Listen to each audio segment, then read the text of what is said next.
चलिए, तो मैं ये बता रहा था कि इसमें से कई प्रकार के अज्ञानों की निवृत्ति इससे होती है। वो अज्ञानों की निवृत्ति कैसे होती है कि अनेक जीव हैं जो ऐसा मानते हैं कि दुनिया में बस बदलाव ही है, और अनेक मत ऐसे हैं जो ये मानते हैं कि दुनिया में जो कुछ है सो ठहराव है। ऐसे मानने वाले हैं। बहुतेरे ऐसे भी धर्म है, जैसे वैशेषिक दर्शन है, वो 9 प्रकार के द्रव्य मानते हैं, 9 प्रकार के पदार्थ, जिसमें कुछ पदार्थों को तो वो मानते हैं कि वो सक्रिय है, उनमें क्रिया होती है, और कुछ पदार्थ ऐसे होते हैं जो उसमें क्रिया नहीं होती, जैसे आकाश, काल, दिक्, आत्मा। इन पदार्थों को मानते कि इसमें कोई क्रिया नहीं होती, लेकिन पृथ्वी, जल, अग्नि, वायु, मन, इनमें क्रिया होती है। कहने का आशय यह है कि वहां द्रव्य का कोई एक पदार्थ का कोई एक कॉन्सेप्ट नहीं है, कोई एक सिद्धांत नहीं है। जैसे हमने बता दिया सद्द्रव्य लक्षणम, है ना, द्रव्य का लक्षण सत्ता है, सत्ता उत्पाद व द्रव्य युक्त है। अब वो किसकी? बोले कोई भी सत्ता हो दुनिया में, यदि सत्ता है, जीव, पुद्गल, धर्म, अधर्म, आकाश, काल, तो उसका ये स्वरूप वहां जाके बदल जाएगा। 9 प्रकार के पदार्थों में 5 पदार्थों को तो बताया जाएगा इनका स्वरूप अलग है, इनका सामान्य स्वरूप निष्क्रिय है, 5 सक्रिय और 4 निष्क्रिय। तो ऐसे ऐसे अनेक तरह के अज्ञान होते हैं। उन सारे अज्ञानों की निवृत्ति इस सूत्र में है कि गुण पर्यायवत् द्रव्यम, द्रव्य गुण पर्यायवान होता है ना। ऊपर जो कहा था द्रव्य का स्वरूप सद्द्रव्य लक्षणम उत्पाद व्यय द्रव्य युक्तम सत, तो उस सूत्र और इस सूत्र में फर्क नहीं। वहां उत्पाद व्यय द्रव्य युक्त सत्ता कही थी, तो वहां उत्पाद और व्यय में पर्याय है और द्रव्य में गुण है। तो उत्पाद व्यय द्रव्य में भी गुण और पर्याय है ना, और यहाँ द्रव्य और गुण है। तो दोनों सूत्रों में कोई बहुत अलग बात हो ऐसा कुछ भी नहीं है, लेकिन ये है कि द्रव्य जो है, द्रव्य को समझाने के कई तरीके होते हैं। आप जैसे कुंद कुंद देव की गाथा में ही जाएंगे तो अनेक तरह से सत्ता का, द्रव्य का स्वरूप को, उसको समझाने के लिए अनेक अनेक शब्दों में आचार्य ने बात की है ना। तो ऐसे ही यहाँ है। तो द्रव्य को, सत्ता को और वस्तु को समझाने के लिए ये जो सूत्र है गुण पर्यायवत् द्रव्यम, ये बहुत महान सूत्र है, क्योंकि इसमें वस्तु के परिवर्तन को और परिवर्तन होते हुए भी उस परिवर्तन में, है ना, सामान्य रूप से रहने वाले गुणों को, इन दोनों को एक साथ द्रव्य में स्वीकार किया गया है। यानी द्रव्य की परिणमनशीलता, द्रव्य में होने वाला परिवर्तन, और परिवर्तन होते हुए भी प्रत्येक अवस्था में उन गुणों का बना रहना, ये दोनों वस्तु के स्वरूप में रहते हैं। ये दोनों प्रत्येक द्रव्य में रहते हैं। कोई भी हो, चेतन द्रव्य हो, अचेतन द्रव्य हो, जीव, पुद्गल, धर्म, अधर्म, आकाश, काल, कोई भी द्रव्य हो, उसमें ऐसी स्थिति रहती है।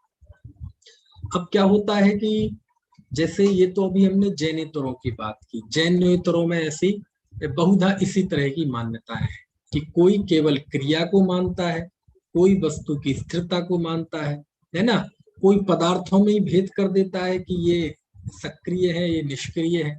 ऐसे अनेक अनेक तरह के अज्ञान चलते हैं। लेकिन यदि हम जैन मत में आते हैं तो जैन मत में भी अज्ञान हो सकते हैं कई तरह के। कैसे अज्ञान हो सकते हैं? तो देखो, जैन मत से केवल आशय इतना है कि कोई व्यक्ति देवशास्त्र गुरु को मानने वाला हो, यानी वो जिन धर्म का श्रद्धालु हो, मोटे मोटे तौर पे वो जैन है। अभी जैन धर्म में जो भेद विज्ञान की बात है, अनेकांतात्मक स्वरूप की बात है, इसका ज्ञान नहीं है। बस देवशास्त्र गुरु को मानता है, ये हमारे देव है, ये हमारे शास्त्र है, ये हमारे गुरु है, हम कट्टर जैन है ना। तो ऐसे नाम कई तरह के जैन होते ना, जैसे निक्षेप शैली में जाएं तो नाम जैन, स्थापना जैन, द्रव्य जैन, भाव जैन तो सब तरह के जैन होते हैं। तो कई नाम जैन भी होते हैं कि उनके आगे नाम लिखा हुआ है। दूसरा, नाम जैन ही नहीं, थोड़े कुलाचार्य का पालन करते हैं, जैन कुल के का पालन करने वाले जैनी भी होते हैं, कुल अपेक्षा धर्म धारक व्यवहाराभासी, कि वो सब धर्म का पालन इसलिए करते हैं कि हम जैन हैं, हम जैन कुल में पैदा हुए हैं। ऐसे भी होते हैं अनेक जीव कि जो केवल आज्ञा से मानते हैं कि हमारे भगवान ने ऐसा कहा है, यानी सत असत का उनको विवेक नहीं होता, अनेकांतात्मक वस्तु का विवेक नहीं होता, मैं कौन हूं, मेरा स्वरूप क्या है, ये सब बोध नहीं होता। लेकिन या तो कुल से जैन है, या नाम से जैन है, या आज्ञा से जैन है, या ऐसे हैं बस इस तरह से। और कई जीव ऐसे होते हैं कि वो शास्त्र वगैरह भी पढ़ते हैं, लेकिन कहीं ना कहीं उन वो शास्त्रों के कथन करने की पद्धति को नहीं जानते, तो शास्त्र पढ़ के भी कहीं ना कहीं वो अज्ञानी ही बने रहते हैं, अथवा पहले से कोई अज्ञान हो तो वह शास्त्र पढ़ के उस अज्ञान का पोषण करता है। समझ में आया ना? तो देखो, हर चीज के बहुत पहलू होते हैं। यदि अच्छी होनहार वाला जीव हो तो शास्त्र से उसका जीवन खिलेगा, और होनहार बुरी हो तो वो ही शास्त्र उसको नुकसान करेंगे। समझ में आया ना? अच्छी होनहार हो तो अच्छा उपदेश उसके जीवन में खुशहाली लाएगा, और होनहार बुरी हो तो वही अच्छा उपदेश उसमें से वो छल ग्रहण करेगा, है ना? क्यों? क्योंकि शास्त्र तो ऐसा आगे आके आपसे कुछ कहते ही नहीं, शास्त्र तो उदासीन निमित्त है। आप अपने मन से, अपने हृदय से उसे अपनी बुद्धि से ग्रहण करते हैं। अब आपके अंदर जैसी पात्रता होगी, वो शास्त्र की गाथाएं, शास्त्र के सूत्र आपकी भूमि में वैसा ही फल देंगे। समझ में आए ना? अच्छी भूमि होगी तो वही सूत्र कई गुनी विशुद्धि लेके आपके हृदय से निकलेंगे, है ना? और यदि बंजर भूमि हृदय की, तो वो सूत्र कानों में जाएंगे, आंखों में जाएंगे, आंख के सहारे बुद्धि में जाएंगे, और वहीं कोने में कहीं दम तोड़ देंगे। हाँ? और यदि होनहार खराब हुई तो शास्त्र के वचन तो ज्ञानियों के वचन थे, लेकिन वो आपके अंदर में जाके आपके अज्ञान के साथ मिलके, जैसे सर्प को अच्छा दूध भी पिलाओ तो वो जहर बन जाता है, उगलता है, ऐसे ही शास्त्र की निर्दोष वाणी भी हठ और अज्ञान वाले जीव के अंदर जाके वह भी ऐसी हो जाती है ना? तो मैं क्या बता रहा था कि ऐसे जैनियों में भी अनेक तरह के एकांत होते हैं, उनका भी नाश करता है, उसका भी निराकरण करता है ये सूत्र। कैसे? कि वस्तु का स्वरूप द्रव्य गुण पर्यायात्मक है, वस्तु सत्तात्मक है, सत्ता उत्पाद व द्रव्यात्मक है, द्रव्य गुण पर्याय वाला है।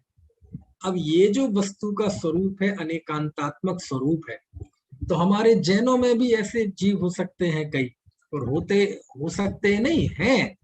उन सबका कथन पंडित टोडरमल जी ने किया है। कहाँ किया है बताइए?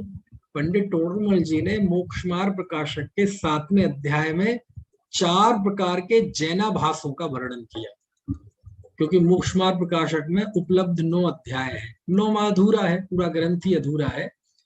लेकिन 7 अध्याय तक तो यद्यपि नाम है शास्त्र का मोक्ष मार्ग प्रकाशक, लेकिन पहले 7 अध्यायों में मोक्ष मार्ग का प्रकाश नहीं है, बल्कि संसार मार्ग का प्रकाश है। यानी संसार के कारणों का वर्णन है कि जीव की भूलें क्या है।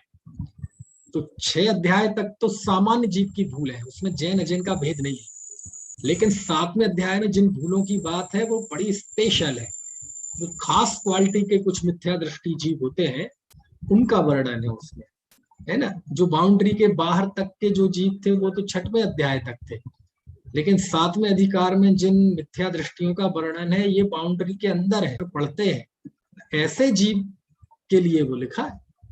और उसकी शुरुआत ही ऐसी है, मोक्ष मार्ग प्रकाशक आप निकाल के देखेंगे 7वें अध्याय की शुरुआत में, तो वहां लिखा, जो जीव जैन है, जिन आज्ञा को मानते हैं, उनके भी मिथ्यात्व रहता है, सो कहते हैं, क्योंकि मिथ्यात्व बैरी का अंश भी बुरा है, ऐसा लिखते हैं। तो बड़ी विरोधी बात है, जो जीव जैन है और जिन आज्ञा को मानते हैं। अब बोले ऐसा कैसे हो सकता है कि जो जीव जैन है, जिन आज्ञा को मानते हैं, ये तो ठीक है, उनके भी मिथ्यात्व रहता है, सो कहते हैं। अब जो जीव जैन है, जिन आज्ञा को मानता है, उसके मिथ्यात्व कहां से रहेगा?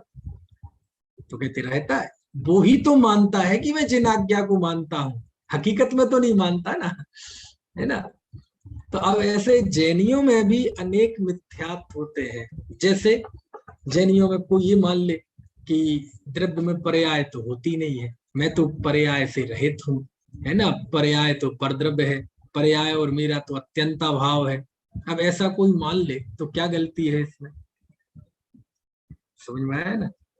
तो कहते हैं हाँ, नए तो कहे गए हैं, शुद्ध द्रव्यार्थिक कर्मोपाधि निरपेक्ष शुद्ध द्रव्यार्थिक नय, उत्पाद व्यय द्रव्य निरपेक्ष शुद्ध द्रव्यार्थिक नय, भेद कल्पना निरपेक्ष शुद्ध द्रव्यार्थिक नय, परम शुद्ध निश्चय नय। तो ऐसे नए तो कहे हैं, लेकिन वो नए परिपाटी को नहीं समझ के वो ऐसा सर्वथा मान लेता है कि मुझ में तो पर्याय है ही नहीं, मैं तो द्रव्य मात्र हूं, मैं तो अपरिणामी हूं, मैं तो निष्क्रिय हूं, ऐसा मान लेता है। और ये बात हम नहीं लिख रहे, पंडित टोडरमल जी ने लिखी है मोक्ष मार्ग प्रकाशक के 7वें अधिकार में निश्चयाभासी के स्वरूप में। तो अब वो मानता है कि मैं सर्वथा परिणामी हूं। अब कोई प्रश्न कहे कि ये जो बोल रहे हो ये कौन है, ये जो तुम्हारे अंदर भाव आया ना अपरिणामी, ये परिणाम है कि अपरिणाम है समझ में।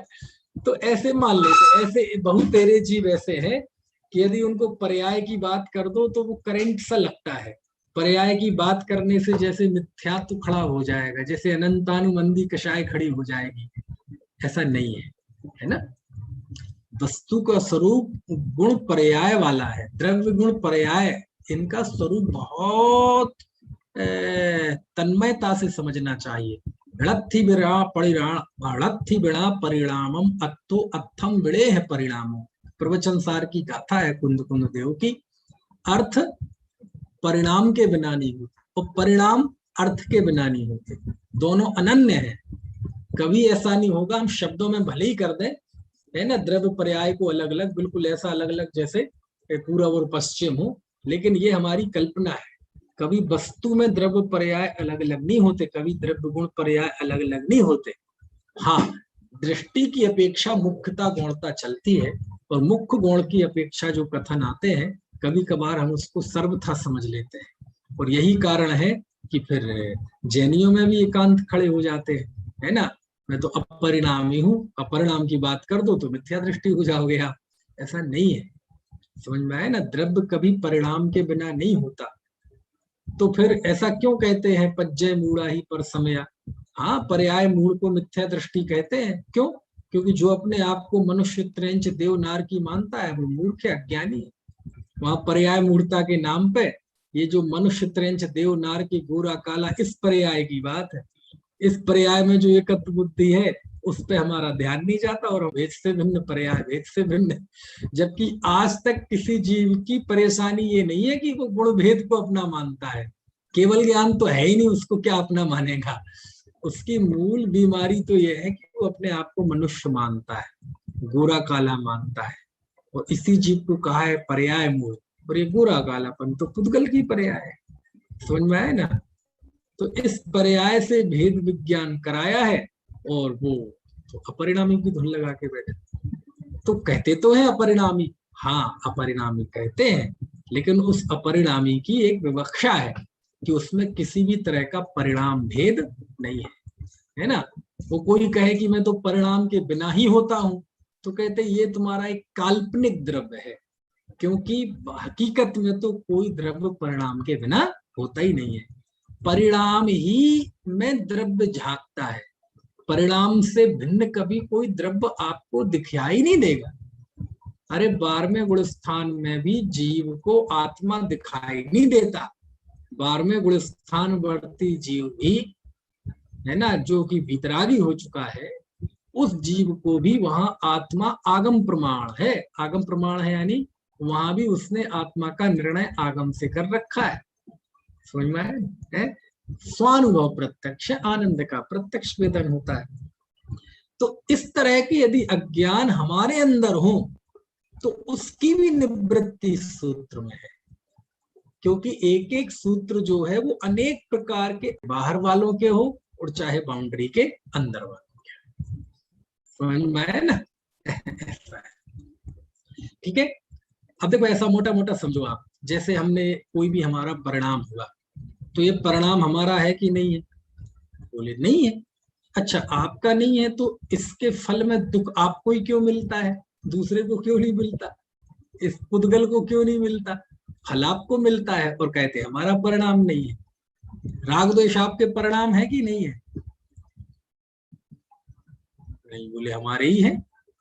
अच्छा, तो अब तक तो हम यही समझते थे जो अपने आप को राग द्वेषी माने वह मिथ्या दृष्टि है। अरे राग हमारा परिणाम है, लेकिन हमारा स्वाभाविक भाव नहीं है, वो स्वभाव नहीं है। क्या नहीं है?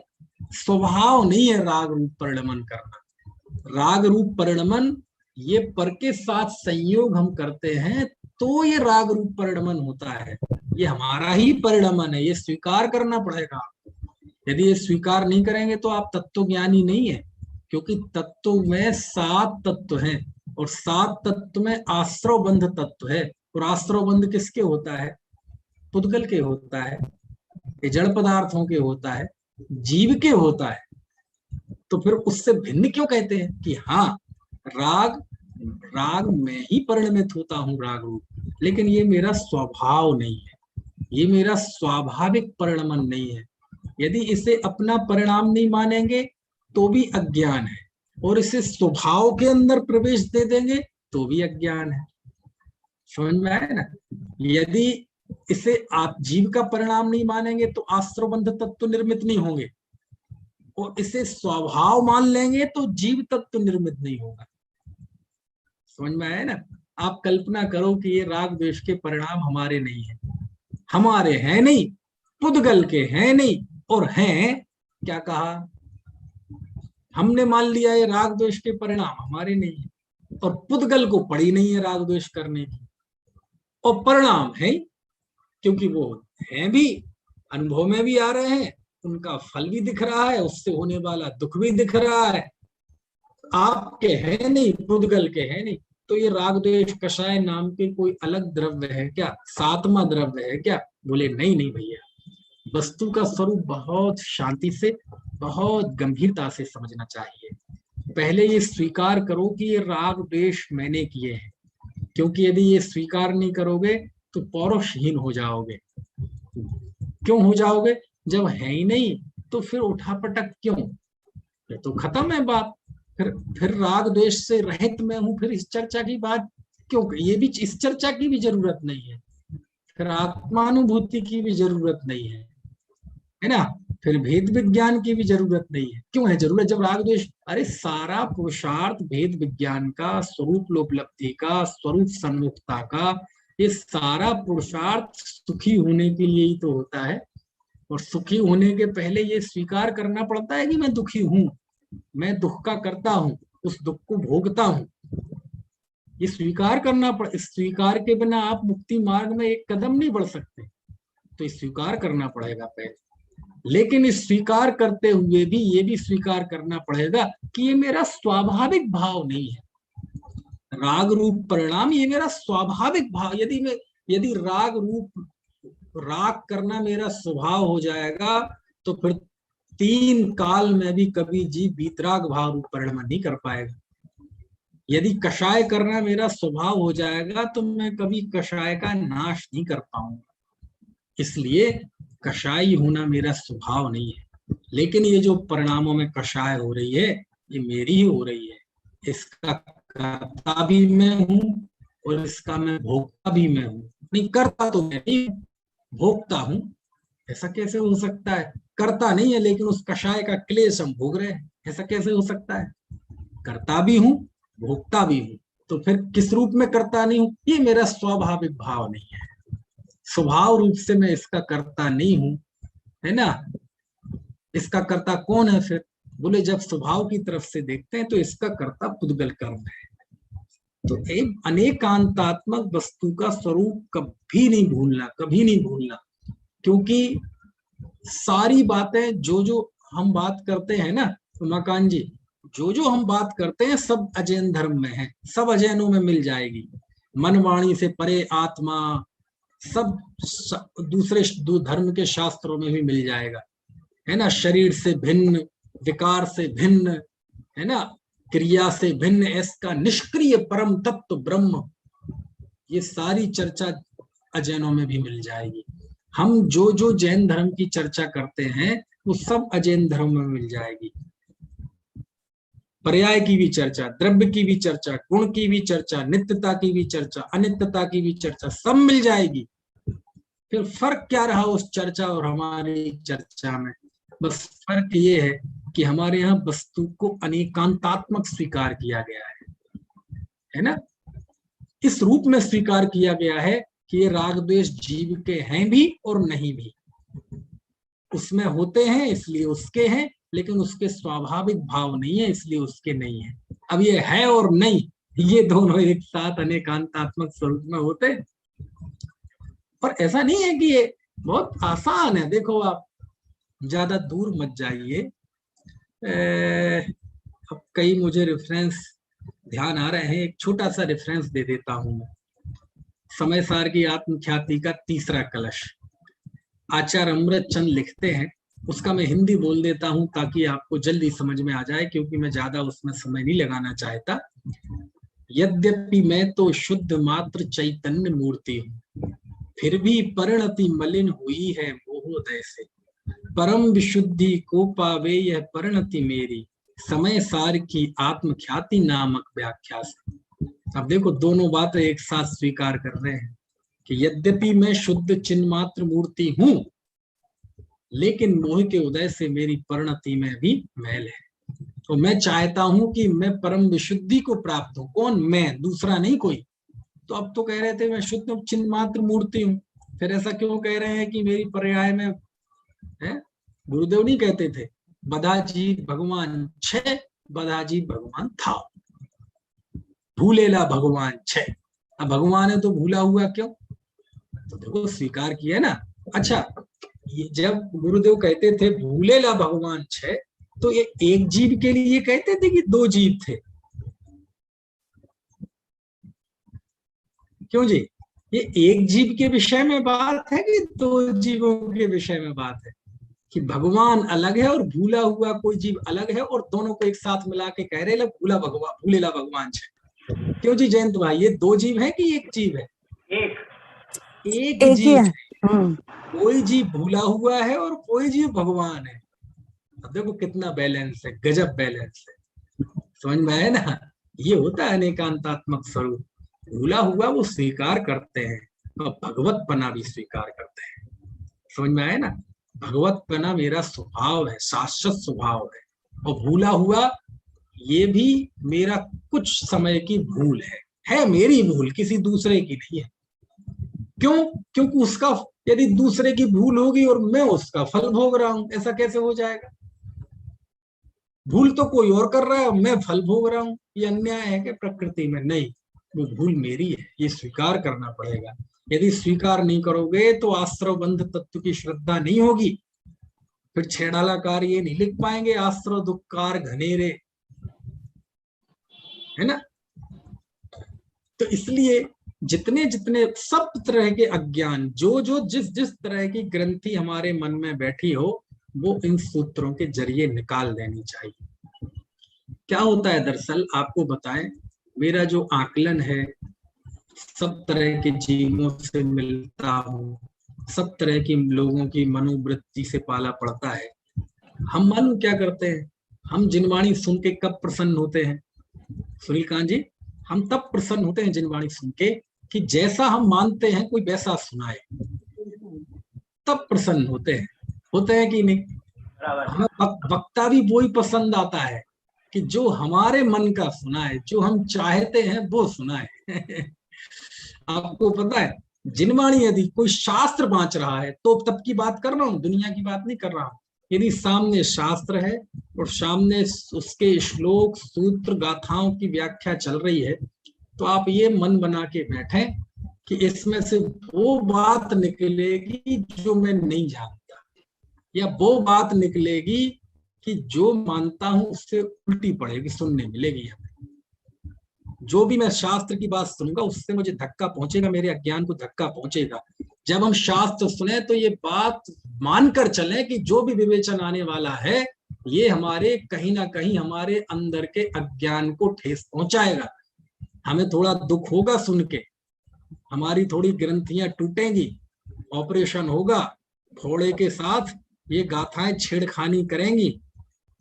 क्यों? यदि फोड़े को हाथ न लगे इस डर से कि दर्द होता है, तो बात कैसे निकलेगी? समझ में आया ना? तो इसलिए हम कभी ये सोच के मत बैठे कि चलो हम शास्त्र स्वाध्याय में बैठेंगे, प्रवचन सुनेंगे तो जो हम जानते हैं वही बातें आएंगी। ऐसा सोच के ना बैठे। ऐसा सोच के बैठेंगे तो फिर शास्त्र मनोरंजन की चीज हो जाएगी कि हम जो मानते हैं, हम जिस अज्ञान में मस्त हैं, हम तो वही सुनना चाहते हैं। वही जो सुनाएगा वो वक्त अच्छा, और उसके विरुद्ध जरा जरा सी यहाँ वहां से जाएगा, अजी जो तब तो कहीं पता नहीं। समझ में आया ना? ऐसे ऐसी डायलॉग डिलीवरी सुनी। मान लीजिए उत्पाद वैधरोग की बात चले या कोई दूसरी तरह की बात चले, तो कहते मालूम क्या कि साहब इसमें आत्मा तो कहीं आया ही नहीं। देखो जी, कोई भी शास्त्र पढ़ो, आत्मा हमेशा ऊर्ध्व रहना चाहिए। समझ में आए? कहाँ रहना चाहिए? वाणी में कि अभिप्राय में? अशोक जी, कहाँ रहना चाहिए, वाणी में कि अभिप्राय में? अभिप्राय में। अभिप्राय में तो मान के बैठे हैं। अभिप्राय में 24 घंटे अनात्मा रहे, चाहे कोई नहीं, कोई दिक्कत नहीं। 24 घंटे रुपए पैसे मकान धन जायदाद में मनुष्य त्रंच देव नार की अभिप्राय में बना रहे, लेकिन हमारी वाणी में आत्मा मुख्य रहना चाहिए। समझ में आए ना? कोई शास्त्र पढ़े, कोई भी अपेक्षा पढ़े, कोई भी किसी भी अनुयोग का शास्त्र पढ़े, वो आत्मा ले आएगा बीच में। तो हर एक चर्चा को आत्मामय कर देने में वो ये समझता है कि आत्मा ऊर्ध्व रहना चाहिए। गुरुदेव कहते थे अभिप्राय में ऊर्ध्व रहना चाहिए, ये मान गया वाणी में ऊर्ध्व रहना चाहिए। अरे वाणी तो प्रसंग के अनुकूल, प्रकरण के अनुकूल, देश काल के अनुकूल होती है। वाणी में ऊर्ध्व नहीं होना चाहिए। वाणी में कभी भी कोई एक वस्तु मुख्य हमेशा रह नहीं सकती। वाणी में तो कभी मुख्य, कभी गौण, कभी कुछ मुख्य, कभी कभी गौण, कभी किसी अपेक्षा से, कभी किसी अपेक्षा से। वो तो देश काल के अनुसार होती है ना? गुरुदेव कहते थे कि हमेशा आत्मा को ऊर्ध्व रखो। कहाँ? अभिप्राय में, अपनी दृष्टि में। ये भला जीव मान चुका कि वाणी में ऊर्ध्व रखो। समझ में आए ना? और फिर वो कुछ भी चर्चा करेगा वो उसमें आत्मा आत्मा आत्मा, क्या सूत्र है, क्या गाथा है, उससे मतलब नहीं है। तो ये सब नहीं है। ये शास्त्र स्वाध्याय की शैली समझिए। पहले शास्त्र को कैसे पढ़ना, गाथा सूत्रों को कैसे पढ़ना। समझ में आए ना? गाथा सूत्र में जब भी आचार्य कलम उठाते हैं तो उस कलम उठाते ही मन में वो कुछ भाव लाते हैं और उसके जरिए वो आपसे कुछ कहना चाहते हैं। सूत्रों के जरिए आपको कुछ बोध देना चाहते हैं, सूत्र के जरिए आपको कुछ समझाना चाहते हैं, अथवा यूं कहें कि वो अपनी एहसास आपसे शेयर करना चाहते हैं। क्या करना चाहते हैं? शेयर। समझ में आया ना? तो वो जब उसको जानना पड़ेगा। जब वो ये लिखते हैं कि द्रव्य गुण या पर्यायवान होता है, तो आप समझ नहीं रहे हैं कि आचार्य कितने प्रकार की एकांत मिथ्या मान्यताओं के विरुद्ध खड़े हो रहे हैं एक सूत्र लिख के कि द्रव्य गुण पर्यायवान होता है। क्यों? क्योंकि इसके खिलाफ दुनिया में हजारों मत ऐसे हैं जो या तो पर्याय को द्रव्य मानते हैं या गुण को द्रव्य मानते हैं, या पदार्थों में ही भेद कर लेते हैं कि ये क्रियावान है, ये निष्क्रिय है ना, या ये मान लेते हैं कि एक ब्रह्म ही है, बाकी सब उसकी अवस्था। ऐसी ऐसी अज्ञान पूर्ण मान्यताएं हैं। आचार्य ने एक सूत्र लिख दिया, गुण पर्याय द्रव्य। तो वो कितने अज्ञान के विरुद्ध ये सूत्र लिख रहे हैं, आप सोचो तो। आप इनकी टीकाएं देखो तो जरा दार्शनिक तौर पर विचार तो करें। समझ में आए ना? है। और इस तरह की अज्ञान के हम में नहीं हो सकते क्या? हम में भी हो सकते हैं। यदि हम वस्तु को एकांततः अपरिणामी मानते हैं तो आचार्य के टारगेट पे आप भी हैं। यदि हम वस्तु को सर्वथा परिवर्तनशील मानते हैं तो आचार्य के टारगेट पे आप भी हैं। क्योंकि जैनियों में भी ऐसे कहने वाले हैं, अजी आत्मा फात्मा की बात हमें नहीं चाहिए, हमें तो संसार की बात बताओ। तो वो आत्मा के अस्तित्व से इंकार करते हैं। आत्मा मानते हैं लेकिन उसके प्रति भयंकर अरुचि अंदर में है। तो ऐसे जीव भी टारगेट पे है, समझ में आया ना। तो वस्तु का स्वरूप द्रव्य गुण पर्यायात्मक है। आचार्य कहाँ ले जाना चाहते हैं कि भैया जरा विचार करो, सभी वस्तुएं सत्तात्मक हैं, उनमें अपने गुण हैं और वो उनकी गुण की पर्याय हैं, और उन सबको मिला के द्रव्य होता है ना। मैं भी जीव द्रव्य हूं, मेरे अंदर भी ज्ञान दर्शन आदि गुण है, और जानना जानना देखना देखना ये मेरी प्रति समय होने वाली अवस्था है। किसकी? मेरी होने वाली अवस्था है। अच्छा, मेरी अवस्थाएं भी होती है क्या? हाँ होती है भैया। कौन सी अवस्थाएं होती हैं? प्रति समय जानन जानन जानन जानन जानन जानन जानन जानन जान, ये किसकी अवस्था है? ये मेरी अवस्था है। क्यों? इसी जानने जानने लक्षण से मैं पकड़ में आता हूं। अब हमने ये मान लिया कि ये जानन जानन जानन ये मेरी अवस्था तो है नहीं, तो तुम्हारी अवस्था क्या है? तुम किससे पकड़ में आओगे? क्योंकि द्रव्य दिखाई नहीं देता, परिणाम ही दिखाई देता है, वही महसूस में होता है, और उसे तुमने भिन्न मान लिया, तो फिर तुम तीन काल में भी अपने स्वरूप की उपलब्धि नहीं कर पाओ। समझ में आया ना। तो ये जानना, प्रत्येक समय जानना जानना जानना, ये मेरा परिणमन है, मेरे ज्ञान का परिणमन है।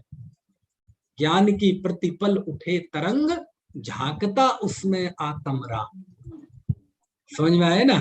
एक ज्ञान की जो प्रतिपल तरंग उठ रही है, इसमें ही आत्मा झांक रहा है ना। कहाँ मिलेगा आत्मा? तीर्थों में तो रखा नहीं, तीर्थों में तो आत्मा है नहीं कि वहां जाके ले लिया जाए, मंदिरों में आत्मा है नहीं कि वहां जाके ले लिया जाए, शास्त्रों में आत्मा है नहीं कि ऐसा खोल के आत्मा यहां मिल जाए। आत्मा तो यही मिलेगा ना। और हमने मान लिया कि जानना भी मेरा काम नहीं है। अरे तो अब कहाँ मिलेगा? ये समझता है जीव कहीं से आसमान से फट जाएगा और वहां से आत्मा परिणति में आके प्रकट हो जाएगा। ऐसा नहीं है। ये सब हमारे अंदर पता नहीं कहाँ से कैसी कैसी भ्रांतियां मिल गई है ना। अरे जानना हमारा काम है, हाँ, किसी पर्टिकुलर वस्तु को जानना स्वभाव नहीं है। समझ में आया ना। पर्टिकुलर किसी वस्तु को जानना स्वभाव नहीं है। क्यों? क्योंकि यदि किसी पर्टिकुलर वस्तु को जानना हमारा, ये पर पदार्थों को जानना स्वभाव होगा, यदि मोबाइल को जानना मेरा स्वभाव होगा, तो मोबाइल का ज्ञान नष्ट होते ही मैं भी नष्ट हो जाऊंगा। लेकिन ऐसा नहीं है। तो गे बदलते जाते हैं लेकिन जानना बदलता नहीं है। ये मात्र जानना जानना जानना जानना जानना, ये मेरा कार्य है। इस जानने जानने रूपी कार्य से ही आत्मा पहचानने में आता है, और दूसरा कोई उपाय नहीं है ना। क्यों? आत्मा प्रत्यक्ष होता है केवल ज्ञान होने पे, तो स्वाभाविक है हमें तो वो लक्षण से ही जानने में आएगा, और जो लक्षण है उसे हम आत्मा का मानते नहीं। क्यों? क्योंकि मैं तो अपरिणामी हूं, मुझ में कोई कार्य होता नहीं है है ना। तो सब कथनों की अपेक्षाएं हैं, है ना। हर कथन को किस उद्देश्य से कहा गया है, कहाँ उस कथन के जरिए आचार्य कहाँ ले जाना चाहते हैं, बस वहां जाने का प्रयत्न करना चाहिए, शब्दों में नहीं फंसना चाहिए। तो आत्मा ऊर्ध्व होना चाहिए कि नहीं होना चाहिए? क्यों जी? 24 घंटे हमेशा आत्मा मुक्त होना चाहिए कि नहीं? कहाँ कहाँ सुनीता जी, कहाँ होना चाहिए? अभिप्राय में। अभिप्राय में कि वाणी में? अभिप्राय में। यदि आपने ये कह दिया, वो किसी ने पूछा आपका नाम क्या है, और आपने कह दिया मेरा नाम सुनीता है, कहाँ रहती हो? तीरगरा नहीं, अब तो और कहीं रहते हैं, वहां रहती हूँ, तो आप तो मिथ्या दृष्टि हो जाएंगे। क्यों? हमेशा 24 घंटे आत्मा ऊर्ध्व रहना चाहिए। अरे परिणति में ऊर्ध्व रहना चाहिए, अभिप्राय में ऊर्ध्व रहना चाहिए, टेस्ट में ऊर्ध्व रहना चाहिए। वाणी तो ज्ञानी की भी प्रसंग के अनुकूल होती है, शास्त्र में भी उस शास्त्र के प्रसंग के अनुकूल होती है। कौन सा शास्त्र चल रहा है, कौन सा प्रकरण चल रहा है, कौन सी गाथा चल रही है, कुछ बात समझ में आ रही है कि नहीं?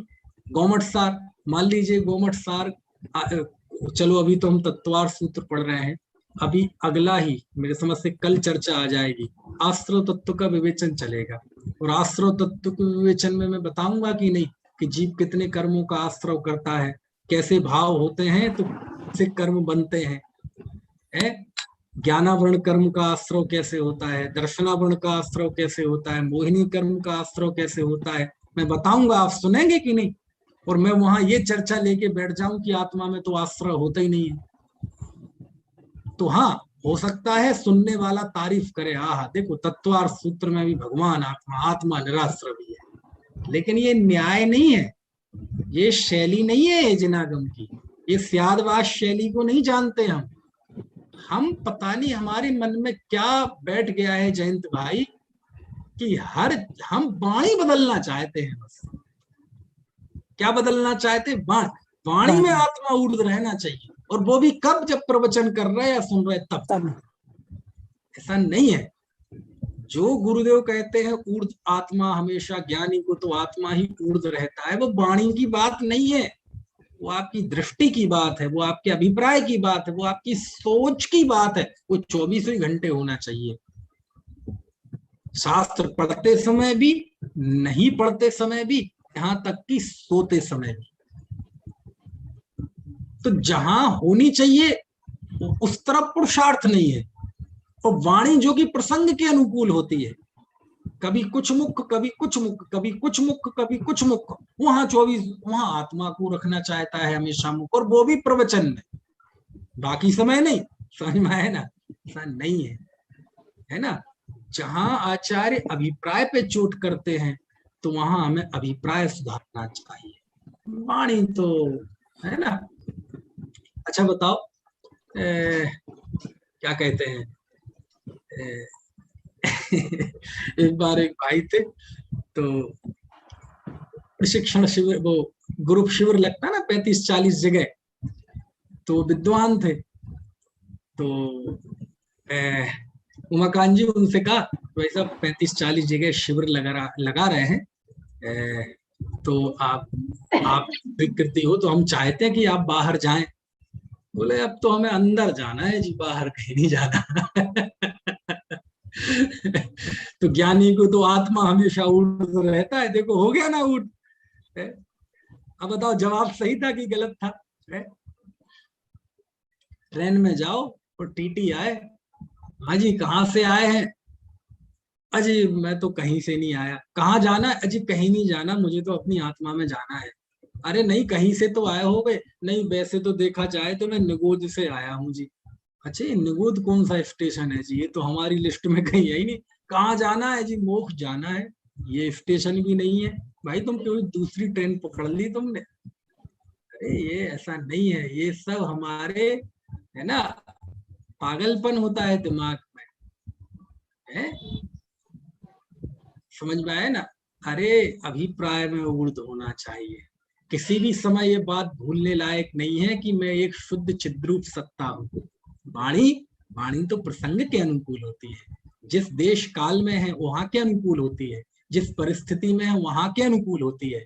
और शास्त्र में भी जाए तो जिस शास्त्र को पढ़ रहे हैं उस शास्त्र के अनुकूल होती है, जो गाथा पढ़ रहे हैं उस गाथा के अनुकूल होती है। समय सार में देखो आप, समय सार में देखो, एक गाथा से बदलती है तो वाणी बदल जाती है। कहाँ तो कहते हैं आत्मा प्रमत स्थान पुद्गल की पर्याय है, और फिर वो कहते हैं माया सहित जीव, माया कषाय से युक्त जीव माया है, क्रोध कषाय रूप परिणमित जीव क्रोध है, क्रोध ही नहीं, क्रोध ही है वो। तो कहेंगे बताओ आचार्य आप कहीं कुछ कहते हैं कहीं कुछ कहते हैं, समझ में नहीं आता। बेटा हमें नहीं समझना, समझना तुम्हें है। समझ में आया ना? अब कुंद कुंद देव को कहने लगे हैं अपन इस तरह की बात है, तो कहते हैं ऐसा नहीं, वाणी तो हमेशा प्रकरण के अनुसार, परिस्थिति के अनुसार, देश काल के अनुसार, वहां उस स्थिति में क्या योग्य है उसके अनुसार होनी चाहिए। एक चीज और मैंने देखी है, बहुत बेहतर समझ पाएंगे जो जितने अभ्यास करने वाले होंगे, उस बात को बहुत अच्छी तरह समझेंगे जो मैं कहने वाला हूं। देखो वह अध्यात्म कितना अच्छा लगता है जिसका समापन आगम की पद्धति से, और वह आगम की चर्चा कितनी अच्छी लगती है जिसका अंत अध्यात्म से। क्या कहा? नहीं समझे? मान लीजिए मैं करणान योग पढ़ा रहा हूं और आपको बता रहा हूं कि किस कर्म के उदय से कैसी कैसी अवस्थाएं होती हैं। ज्ञानावरण कर्म के उदय से ज्ञान ढकता है, नाम कर्म के उदय से ये गोरा काला शरीर मिलता है, ढिनगे, ये सारे संस्थान संघनन समझाऊं और 1 घंटे में 59 मिनट में ये आगम की पद्धति से पूरा कर्म सिद्धांत समझाऊं और अंत में जाके क्या भावनाएं भाए कि भैया ये सब कर्मोदय जन्य अवस्था है, जिनके उदय जन्य ये स्थितियां बनती हैं, ये कर्म के उदय जन्य परिस्थितियां हैं। वास्तव में ये मेरा शाश्वत स्वरूप नहीं है। ये परिस्थितियां बनती हैं, बिगड़ती हैं, लेकिन मेरा स्वरूप कभी है ना स्खलित नहीं होता। समस्त परिस्थितियों में निगोज से लेके आज तक जो जो भी परिस्थितियां बनी, उन परिस्थिति में मेरा भी अपना अस्तित्व बना रहा। परिस्थितियां बनती हैं, परिस्थितियां बिगड़ती हैं, लेकिन मेरा कभी नाश नहीं होता। तो सच बात यह है कि इन परिस्थितियों को गौण करके हम अपनी शुद्ध चेतना में वस्तु को देखें तो ये परिस्थितियां अपने आप ही सुधरना प्रारंभ हो जाती हैं। हम अपने स्वरूप को देखें, जाने, महसूस करें और निष्कर्म अवस्था को प्राप्त करें। इसी पवित्र भावना के साथ अभी की बात समाप्त करें। ये मैं डेमो दे रहा हूं, अभी खत्म नहीं हुई क्लास। तो देखो बात काय की चली, 59 मिनट बात काय की चली, अध्यात्म सिद्धांत की। लेकिन सिद्धांत की बात यदि 1 मिनट में अध्यात्म पे जाके पूरी होती है तो कितनी मीठी लगती है, लगती कि नहीं? इससे उल्टा भी होता है। 59 मिनट बात अध्यात्म की चले और अंत में 1 मिनट बाद व्यवहार किया जाए तो देखो कितनी सुंदर लगती है। कैसे सुंदर लगती है? शुद्ध चिद्भाव वस्तु हूं मैं, गुण भेद से है ना, पर्याय भेद से रहित एक अचल सत्ता हूं। ये पूरी बात चले है ना, तो सारे शुद्ध नए निश्चय नए के जितने जितने भेद है सारे लागू करके 59 मिनट बात हो गई। देवशाद गुरु भी मेरे नहीं, शरीर भी मेरा नहीं, गुण भेद भी मेरा नहीं, राग भी मेरा नहीं, केवल ज्ञान से भिन्न मैं हूं। सारी चर्चा चले और अंत में कैसे पूरी हो? इस तरह से हम अपने शुद्ध चिद्रूप वस्तु का अनुभव करें, ताकि जो पर्याय में क्लेश चल रहा है, अनादिकालीन पर्याय मूर्ता की वजह से जो पर्याय में क्लेश, संताप, दुख चल रहा था, ये दुख का हमारा नाश हो, कर्म का क्षय हो और हम शाश्वत सुख उत्पन्न करें और अनंत काल के लिए सिद्धालय में विराजमान हो जाएं। ऐसी पवित्र भावना के साथ अभी की बात समाप्त करता हूं। अब बात 59 मिनट काय की बात चली अध्यात्म की, जहां कह रहे थे केवल ज्ञान भी मैं नहीं हूं।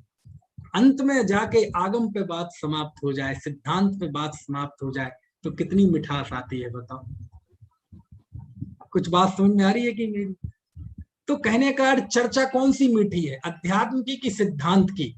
बोले चर्चा ना अध्यात्म की मीठी होती है ना सिद्धांत की मीठी होती है। आपकी नीयत साफ हो और वस्तु के अनेकांतात्मक स्वरूप का बोध हो, समझ में आए ना? और जहां जो मुख होना हो वो हो और जहां जो गौण होना हो वो हो, तो हर एक चर्चा आनंद देती है। नहीं नहीं साहब, मैं तो निश्चय की बात करूंगा।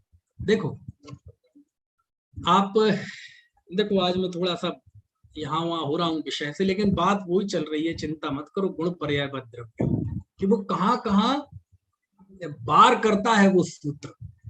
आपका कोई साधर्मी बीमार हो जाए, आपका कोई साधर्मी बीमार हो जाए, अब पता चले एक आध दिन तो कोई ध्यान ना दे, लेकिन 3-4 दिन नहीं आए जब, क्योंकि रोज आता था, बगल में बैठता था प्रवचन में। अभी कोरोना काल छोड़ दो जरा, इसमें तो सारे उदाहरण ही बदलने पड़े।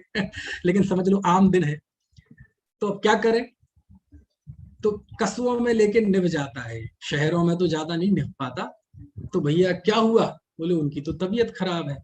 अच्छा जी, बहुत गंभीर स्थिति थी, अभी हॉस्पिटल से घर लौटे, चलो घर देखने चलते हैं। अब हम लोग गए घर देखने में, जयंत भाई, ये उमाकांत जी, सुनील कांत जी, सब, अशोक जी, हमारे कनाडा के वाले, सब देखने गए कि अब जाके आप क्या करेंगे, क्या करेंगे आप घर में घुसेंगे, वो सामने बिस्तर पे पड़ा हुआ है, आधा लेटा हुआ है, उनने आपको देखा, आप लोगों ने उन्होंने देखा, तो क्या बात करेंगे? अच्छा आप बताओ। देखो लोक व्यवहार में तो मुझसे ज्यादा आप एक्सपर्ट हैं, है ना। मैं तो बहुत कम ही देखने जाता हूँ किसी को, कोई बहुत ही खास हो जिसके लिए वास्तव में उसको भी दर्द हो, मेरे लिए, मेरे अंदर उसके लिए दर्द हो, तो औपचारिकताएं ज्यादा मुझे करना नहीं आती, बचपन से ही नहीं आती, और आज भी कोशिश नहीं करता, और इससे बहुत नुकसान भी होते हैं, और वो झेलता हूँ, क्या है ना। क्यों? अब भाई आधे से ज्यादा जिंदगी निकल गई, अब आगे के लिए बदल दें अपना एटीट्यूड, क्या बदलना, कम लोगों से पुस्तकें और दोस्त कम हो लेकिन अच्छे हो, है ना। तो क्या बात करेंगे आप? अरे क्या हो गया आपको? बोले कुछ नहीं, बस उस दिन प्रवचन से ही लौट रहा था, आते ही बिल्कुल रास्ते में ही तबीयत खराब हो गई, और आते ही बुखार आ गया, एकदम चक्कर आने लगे, पसीना आने लगा। अच्छा अच्छा, आपने बताया तक नहीं कौन से डॉक्टर को दिखाया? अच्छा 3 दिन भर्ती रहा, कौन से हॉस्पिटल में? अच्छा क्या कहा डॉक्टर ने? रिपोर्ट दिखाना जरा। सारी बात निश्चय की है कि व्यवहार की? ये सब व्यवहार की बात है, ठीक है।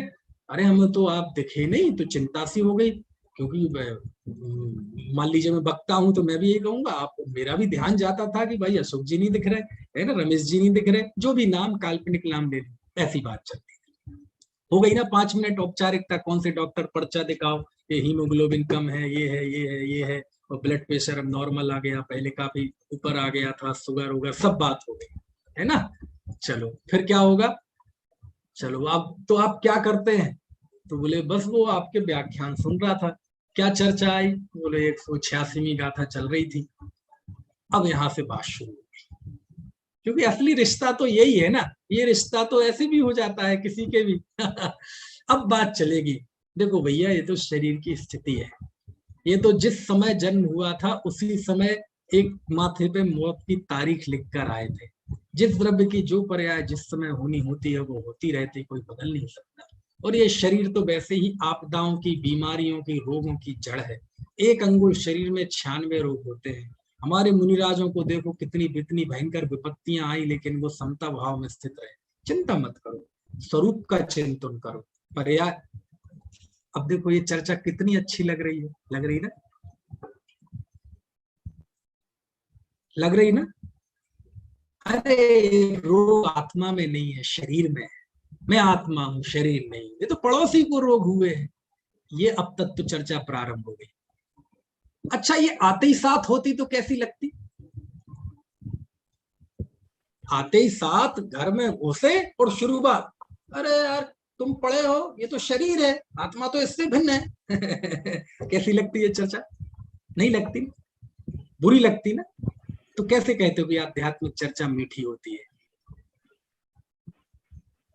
कोई आदमी एकदम बहुत तेज जा रहा हो, साइकिल से, बाइक से, एकदम जल्दी जल्दी, उससे पूछो कहाँ जा रहे हो? अरे वो मम्मी गिर गई है और जल्दी से डॉक्टर को बुलाने जा रहा हूँ, टैक्सी लेने जा रहा हूँ। अरे रे सुनो सुनो, रुको रुको रुको, जो जो देखी बीत रागनी, सो सो ओसी बीरा रे, जिस तरफ की जो पर्याय जिस समय होनी है। क्या करेगा वो?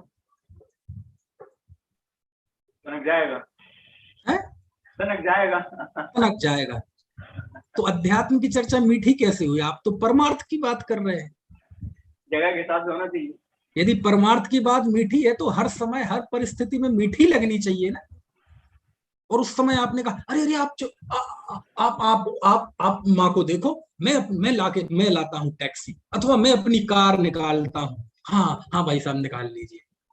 ये चर्चा मीठी लगी, जबकि ये व्यवहार की है।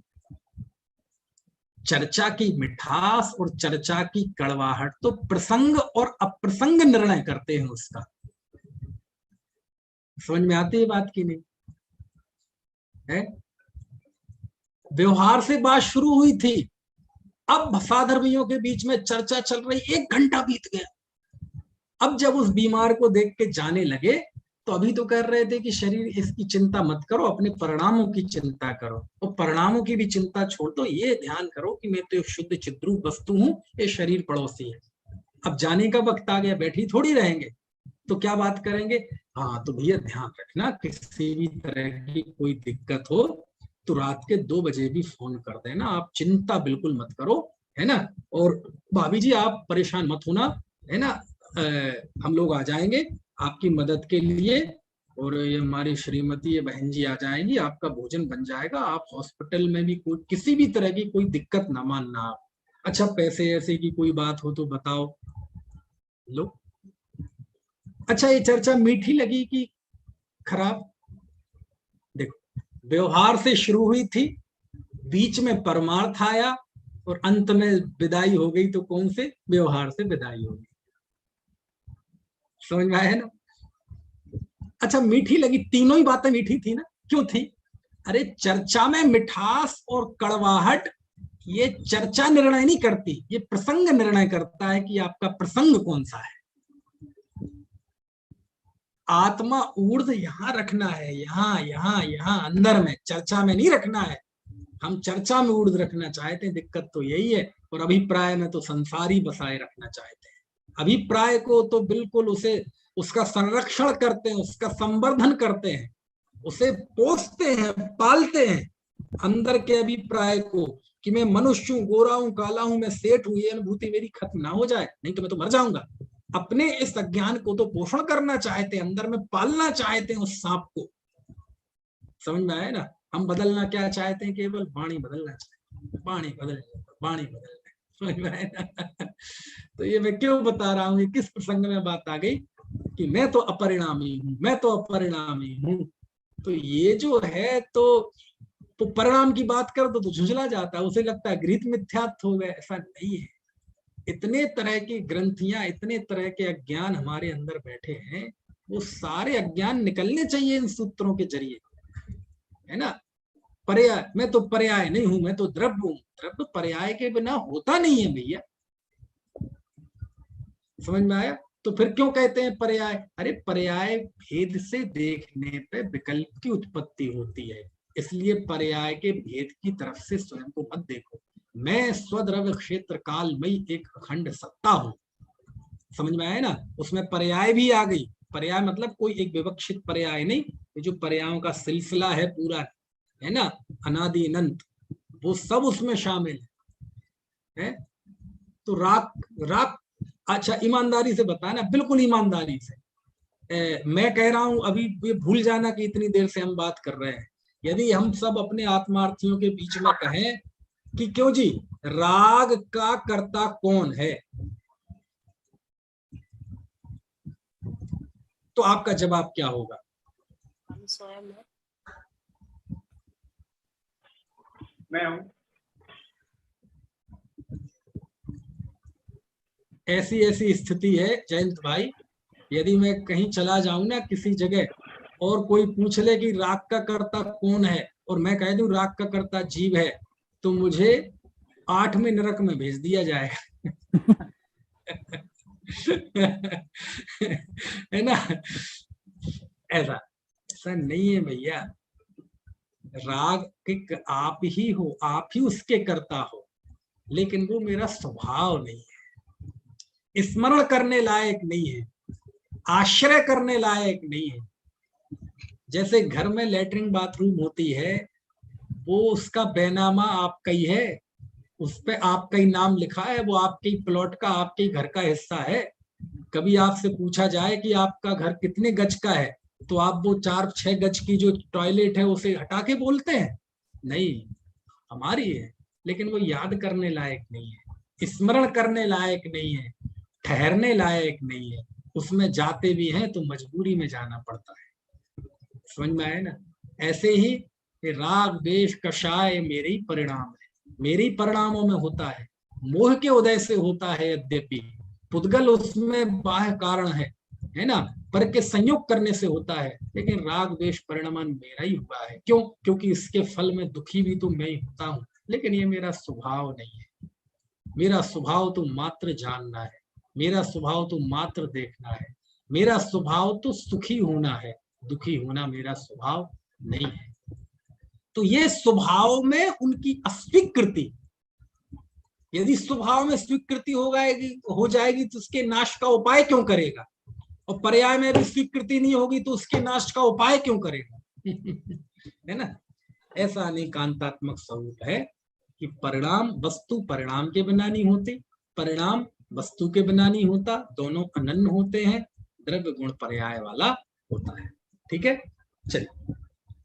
तो मैं कल भी सोच रहा था ये 5 सूत्र पूरा कर दूंगा, आज भी सोच रहा था 5 सूत्र पूरे कर दूंगा, लेकिन ये हो ही नहीं। क्यों नहीं हुए? अच्छा उमाकांत जी, क्यों नहीं हुए? क्योंकि होनहार नहीं थी।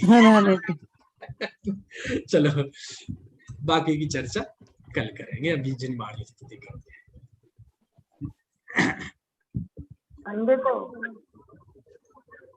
जावाणी के ज्ञान ते समझे लोकाल, सोवाणी मस्तक नमो सदा दे तुम